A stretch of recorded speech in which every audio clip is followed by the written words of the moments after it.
Hello everyone. Today is 13th of April 2026. In my today's planning, my topic was autism spectrum disorder. Uh, First, we will try to understand what is autism spectrum disorder. And this term spectrum means like rainbow और जिसको हम हिंदी में बोलते हैं इंद्रधनुष. इसका मतलब क्या है कि जो ऑटिज़म स्पेक्ट्रम डिसऑर्डर के अंदर जो टाइप्स आते हैं या जो चीज़ें आती हैं उनके अंदर बहुत अलग अलग तरीके की कैरेक्टरिस्टिक्स और बहुत अलग अलग तरीके के सिम्टम्स होते हैं. इसी की वजह से इसका नाम क्या पड़ा है, स्पेक्ट्रम. ठीक है. हमें उसकी हिस्ट्री के बारे में बात करते हैं तो इसका ओरिजिन कहाँ से आता है. 1910 में जो स्विस साइकेट्रिस्ट थे यूजिन ब्लूअर, उन्होंने कुछ ऑटिज्म के बारे में बताया. ऑटिज्म जो है कहाँ से आता है, लेटिन ओरिजिन ऑटिज्मस से आता है. ठीक है, ये 1910 आ गया. उससे भी पहले की अगर हम बात करें तो 1535. I hope that you have ever heard about Martin Luther. Martin Luther ने मतलब 1535 में बताया था कि 12 साल का एक बच्चा है जो कि ऑटिस्टिक है. मतलब उन्होंने ये टर्म यूज़ नहीं की थी, पर उन्होंने ये बताया था कि ये कुछ बच्चों से थोड़ा अलग है. उसका रीज़न क्या है कि जो उसके अंदर आत्मा है ना, वो नॉर्मल आत्मा नहीं है, एक शैतानी आत्मा है, जिसकी वजह से वो मतलब अलग तरीके से बिहेव करता है. और ऐसे बच्चों को मार देना ही इलाज है, यानी we should kill them. That's his opinion at that time. उनके बाद अगर हम बात करें तो 1910 के बारे में मैंने आपको बता दिया. Then we will come about 1938 Hans Asperger. उन्होंने भी थोड़ा बहुत मतलब डिफ्रेंशिएट किया उन बच्चों को नॉर्मल बच्चों से. ठीक है. देन 1943, मतलब बहुत सारे DT प्लस बी KVS के एग्ज़ाम्स में ये चीज़ें पूछी भी गई हैं. टेक्स्ट बुक के भी बहुत सारे मैंने सैम्पल पेपर जब मतलब मॉक टेस्ट जब दिए थे तो उसमें भी पूछा गया कि लियो कैनर, मतलब जो ऑटिज़म है उसको सबसे पहले डिफाइन किसने किया था, तो आंसर होता है लियो कैनर. उन्होंने जो है रिसर्च पेपर पब्लिश किया था किससे रिलेटेड, ऑटिज़म से रिलेटेड. पहले पर्सन थे जिन्होंने एक ऑटिस्टिक चाइल्ड को डायग्नोस किया था. ठीक है. और उस बच्चे का क्या नाम था, डोनाल्ड ट्रिपलेट, जो कि first person to be diagnosed as autistic child. तो ये था. और डायग्नोस करने वाला कौन था, that is Leo Kanner. Okay. उसके बाद एक और मैंने यहाँ पे मेंशन करना मैं भूल गई, 1944. उसमें कौन होता है,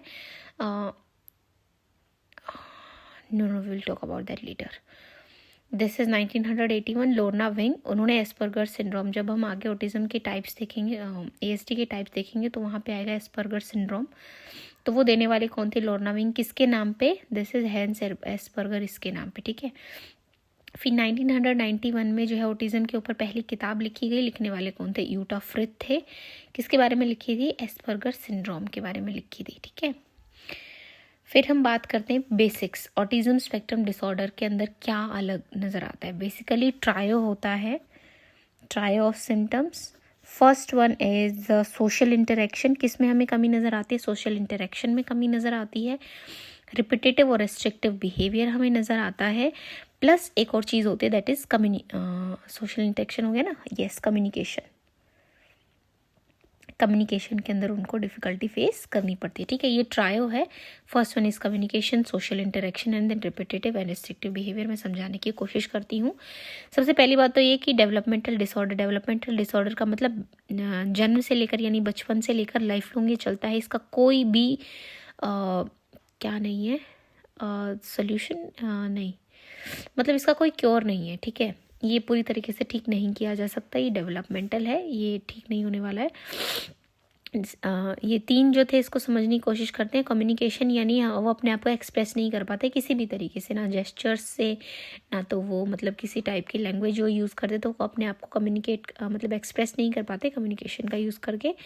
ऐसे ही वो रिलेशंस नहीं बना पाते हैं, सोशल इंटरेक्शन नहीं कर पाते. फॉर एग्जाम्पल, सोशल बच्चा कब होगा, जब वो दूसरों के इमोशंस को समझ पाएगा, है ना, या अपने आप को एक्सप्रेस कर पाएगा. और मतलब बेसिकली यही है, वो रिलेशंस बिल्ड कर पाएगा अपने केयर गिवर्स के साथ, अपने नेबर्स के साथ, पीयर्स के साथ, स्कूल एनवायरनमेंट में. लेकिन ऑटिस्टिक जो स्टूडेंट्स होते हैं वो सोशल इंटरेक्शन नहीं कर पाते हैं.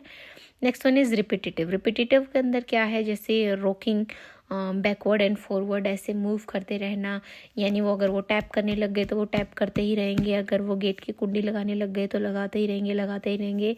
Even if you are saying कि बेटा ऐसे नहीं करना, लेकिन वो ऐसा करते ही रहेंगे. This is repetitive behaviour. And this is restrictive behaviour. Restrictive behaviour के अंदर क्या होता है कि बच्चा जो है एक जो रूटीन होता है ना, वो फिक्स रूटीन के साथ ही अपने आप को स्टिक कर लेता है, मतलब वो ये नहीं मानता। और अगर जैसे फॉर एग्जांपल हमने उसका रूटीन बनाया, 5 बजे उसको उठना है, 6 बजे उसको नहा लेना है, 7 बजे उसको रेडी होकर स्कूल चले जाना है, और जो है ना 8 बजे उसका जो है फॉर एग्जांपल एक सब्जेक्ट का काम होने वाला है, 9 बजे उनका फ्रूट ब्रेक होने वाला है। अगर ये 9 o'clock वाला काम अगर आपने 9:05 पे कर दिया या 9:10 पे कर दिया तो दे विल गेट इरिटेटेड। अगर उनको उठते ही सामने टाल और ब्रश उसको चाहिए, अगर आपने ब्रश वहाँ पे नहीं रखी तो they will show tantrums and sometimes they can harm themselves and you to.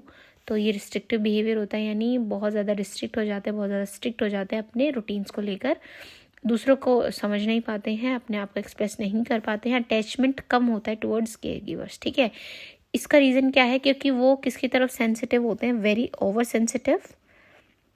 2-3 चीज़ों को लेके, फॉर एग्जांपल साउंड की तरफ बहुत ज़्यादा, अगर उनके कानों में तेज अगर साउंड आती है, जैसे आपने बच्चों को देखा भी होगा कि ट्रेन की साउंड आ रही है, बेल की साउंड हो, तो वो अपने कानों को कवर कर लेते हैं, क्योंकि because they are very sensitive towards sound. फिर आता है लाइट, अगर जो यूजुअल उसको आप लाइट अगर शो कर रहे हो तो उसके कंपैरिजन में अगर आपने ज़्यादा कर दिया, कम कर दी, तो they will get irritated and they will show problematic behaviour. Sound, light and touch. जैसे यूजुअली क्या होता है, माँ बाप अपने तरफ से लव शो करने के लिए, अफेक्शन शो करने के लिए बच्चों को हग करते हैं, बच्चों के फेस पे भी टच कर देते हैं, लेकिन उनको ये चीज़ें मतलब बर्दाश्त नहीं होती हैं, तो वहाँ पे वो मतलब प्रॉब्लमैटिक बिहेवियर शो कर सकते हैं। ठीक है, now we will talk about signs. Signs क्या होते हैं? जैसे मैंने बताया, सोशल कम्युनिकेशन नहीं होता तो वो आई कॉन्टेक्ट नहीं करते हैं। इंटरेस्ट जो होता है बहुत ज़्यादा नैरो हो जाता है, यानी एक दो कुछ जो बहुत फ्यू लिस्ट होती है, मतलब छोटी लिस्ट होती है जिसके अंदर बहुत कम आइटम्स होते हैं जो उनको पसंद होते हैं, और वो उन्हीं की तरफ मतलब बहुत ज़्यादा झुकाव रखते हैं। फॉर एग्जांपल मैंने अगर बोला कि बच्चे को कार्टून देखना पसंद है, तो वो सारी चीज़ों को अवॉइड कर सकता है, बट वो कार्टून ज़रूर देखेगा। तो मतलब अपनी जो चीज़ें उसको पसंद है उसको इग्नोर वो नहीं कर सकता। और ऐसा भी है कि अगर कोई चीज़ उसको पसंद है तो बिकॉज IQ लेवल बच्चे का नॉर्मल भी हो सकता है और समटाइम्स वो गिफ्टेड भी हो सकता है, तो अगर उसके मतलब थोड़ा बहुत कम्युनिकेशन डेवलपमेंट हुआ है तो वो उसको बहुत अच्छे से एक्सप्लेन कर सकता है और उस फील्ड में बहुत आगे जा सकता है। ठीक है, repetitive behaviour, I told you, high sensitivity towards light, sounds and touch, ये मैंने आपको बता दिया। Next is no attachment towards caregivers, कोई अटैचमेंट नहीं होती उसको। इकोलालिया, इकोलालिया क्या होता है कि मतलब वो रिस्पॉन्ड नहीं करता जो हम बात कर रहे हैं, बल्कि वो उसको रिपीट करना स्टार्ट कर देता है। जैसे फॉर एग्जांपल किसी बच्चे का नाम है राहुल, तो मैं बोलती हूँ हेलो राहुल, तो वो हेलो बोलने की बजाय क्या बोलेगा, हेलो राहुल। मैं कहती हूँ कैसे हो राहुल आप, तो वो भी ऐसे रिपीट करेगा, कैसे हो राहुल आप। क्या कर रहे हो राहुल, वो भी रिपीट करेगा, क्या कर रहे हो राहुल।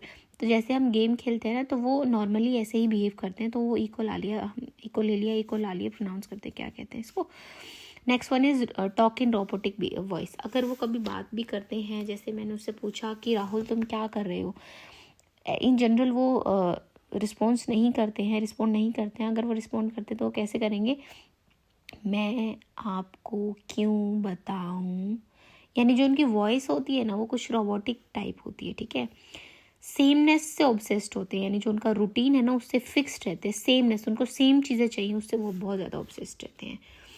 ट्रबल होता है, उनको प्रॉब्लम होती है किसके अंदर, न्यू सिचुएशन के अंदर अडेप्ट करने में, या कोई भी चेंज अगर उनके रूटीन में तो उसको अडेप्ट करने में बहुत ज़्यादा प्रॉब्लम फेस करते हैं। प्रॉब्लमैटिक बिहेवियर क्या क्या शो करते हैं, समटाइम्स वो फ्रस्ट्रेशन की वजह से, बिकॉज वो खुद को एक्सप्रेस कर नहीं पाते, ये नॉर्मल लोगों के अंदर भी है, जब वो खुद को बहुत लंबे टाइम तक एक्सप्रेस नहीं कर पाते तो वो फ्रस्ट्रेट होके खुद को हार्म करने की कोशिश करते हैं।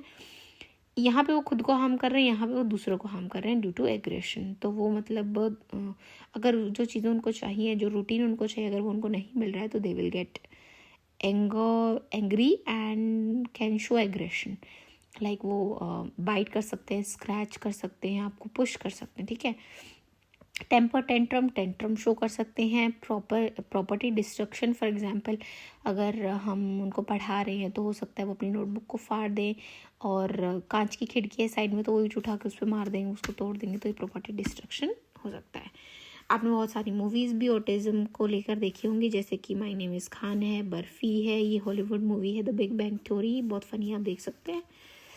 Now we come at Asperger syndrome. ये है DSM-4 के टाइप्स, यानी diagnostic and statistic manual for mental disorders. Okay, ये 4th उनका एडिशन था, अब तो 5th आ चुका है, लेकिन हम 4th के बारे में पढ़ लेते हैं।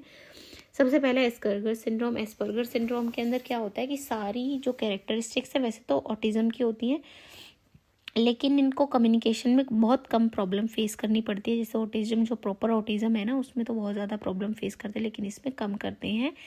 प्लस जो इनका IQ लेवल होता है ना, या तो नॉर्मल होता है या तो नॉर्मल से अबव होता है, ठीक है। Next is autistic disorder. इसमें जो प्रॉब्लम होती है वो लैंग्वेज के अंदर, कम्युनिकेशन के अंदर, जो चीज़ें हम पढ़कर आए हैं वो सीवियर मात्रा में होती है, ठीक है। Next one is CDD, childhood disintegrated disorder. ये बहुत ज़्यादा खतरनाक है। क्यों है मैं आपको बताती हूँ। पहले 2 साल तक ही हम इसकी बात कर रहे हैं, इसकी नहीं। तो जो मतलब पहले 2 साल तक जो लैंग्वेज है, सोशलाइजेशन है, बहुत अच्छे तक ओके था, ठीक है, बहुत अच्छे से डेवलप हो रहा था, माइलस्टोन्स बच्चा अचीव कर रहा था, या भी मतलब जितना भी उसका डेवलपमेंट 2 साल तक होता है वो अच्छे से हो रहा था। लेकिन उसके बाद वो एकदम से गायब होना स्टार्ट हो जाता है, रिड्यूस होना स्टार्ट हो जाता है, वो मतलब एब्सेंट होना स्टार्ट हो जाएगा। तो इसको हम क्या बोलते हैं, चाइल्डहुड डिसइंटीग्रेटेड डिसऑर्डर। ये फुल फॉर्म भी आ सकती है CDD करके। Next pervasive developmental disorder, PDD NOS। ये मैंने आगे पीछे लिख दिया। PDD तो मैंने आपको बता ही दिया। NOS का मतलब होता है नोट अदरवाइज स्पेसिफाइड। इसके अंदर क्या होता है कि मतलब जो इनके अंदर क्वालिटीज़ नहीं होती ना, वो इसके अंदर यहाँ पे मिलती हैं, ठीक है। ये स्पेसिफाइड नहीं है, इनसे कुछ अलग ही होते हैं। और जो ये CDD है, इसको हम क्या भी कह सकते हैं, हैलर सिंड्रोम भी कहा जा सकता है। 5th मैंने यहाँ पे मैं मेंशन करना भूल गई, दैट इज़ रेट सिंड्रोम। एक चीज़ मिस हो गई है हमारी, दैट इज़ बॉयज़ के अंदर रेशो, यानी अगर 4 लड़कों के अंदर ऑटिज़म है बॉयज़ के अंदर, तो गर्ल्स वहाँ पे 1 होगी। यानी बॉयज़ के अंदर जनरली, वर्ल्ड वाइड की बात कर रहे हैं हम, पूरी दुनिया की बात कर रहे हैं, तो गर्ल्स के कंपैरिजन में 4 टाइम्स क्या होता है, बॉयज़ के अंदर ये प्रेजेंट होता है। लेकिन अगर हम रेट सिंड्रोम की बात करते हैं तो यहाँ पे पहले तो ये जेनेटिक्स होता है, जेनेटिकली होता है, प्लस ये गर्ल्स के अंदर हमें ज़्यादा देखने को मिलता है रेट सिंड्रोम, ठीक है। अगर हम ओवरऑल की बात करते हैं तो बॉयज़ के अंदर हमें ज़्यादा देखने को मिलता है। अभी we will talk about autism spectrum disorder. ये कॉम्बिनेशन होता है, स्पेक्ट्रम होता है मल्टीपल सिचुएशन का और सिम्टम्स का। आई टोल्ड यू, परसेंटेज की अगर हम बात करें 4 to 5 टाइम्स ज़्यादा होता है बॉयज़ के अंदर, ठीक है।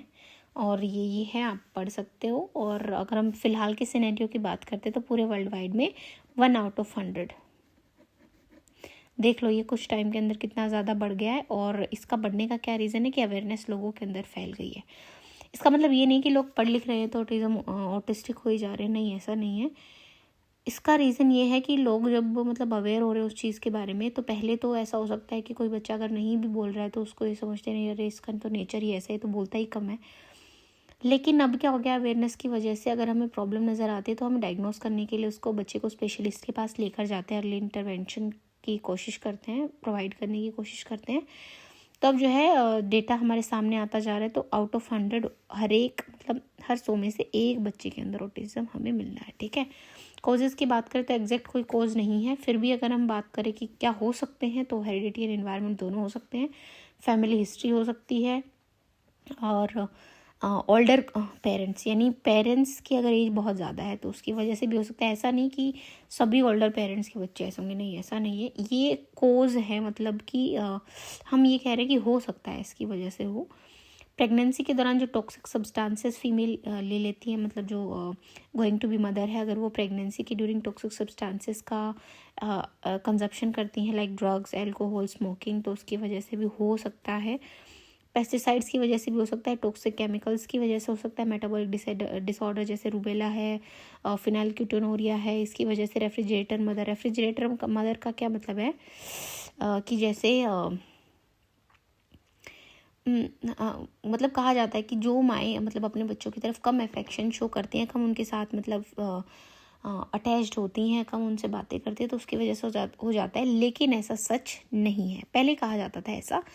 और एक मिथ ये है कि वैक्सीनेशन की वजह से ऑटिज़म होता है, नहीं, ऐसा बिल्कुल भी नहीं है। ये कहा गया था साइकोलॉजिस्ट की तरफ से कि वैक्सीन्स में जो प्रिजर्वेटिव्स होते हैं ना, उनकी वजह से हो सकता है, लेकिन ये मिथ बन गया कि वैक्सीनेशन की वजह से ऑटिस्टिक बच्चे हो रहे, नहीं, ऐसा बिल्कुल भी नहीं है। तो please keep it in mind. अगर हम असेसमेंट चेकलिस्ट की बात करें तो ये कुछ इंपॉर्टेंट्स हैं। First one is M CHAT, that is modified checklist for autism in toddlers. ये आपके सामने लिखी हुई हैं, यू कैन रीड इट। और कंक्लूजन अगर हम लिखें तो जो ऑटिज़म स्पेक्ट्रम डिसऑर्डर है, ये एक न्यूरो डेवलपमेंटल डिसऑर्डर है, जो कि मतलब न्यूरो डेवलपमेंटल डिसऑर्डर है, जिसकी वजह से मतलब ये लाइफ लॉन्ग चलने वाली दिक्कत है, ये ठीक नहीं होगी। पर अर्ली इंटरवेंशन की मदद से, अर्ली आइडेंटिफिकेशन के बाद इनको प्रॉपर गाइडेंस एंड काउंसलिंग और IP intellectual individualise education plan and behaviour modifications की वजह से इनकी लिविंग बहुत ज़्यादा इजी बनाई जा सकती है। और जो है ये 3 साल से पहले ये मोस्टली में हमें देखने को मिल जाता है, क्योंकि जो इनके सिम्टम्स हैं वो मोस्टली 3 साल के बच्चे के अंदर हमें नज़र आ जाते हैं। तो that's all about autism. I hope I am clear and I made this video for later revision of myself. So this was the topic from 13th of April 2026. Thank you. Bye bye.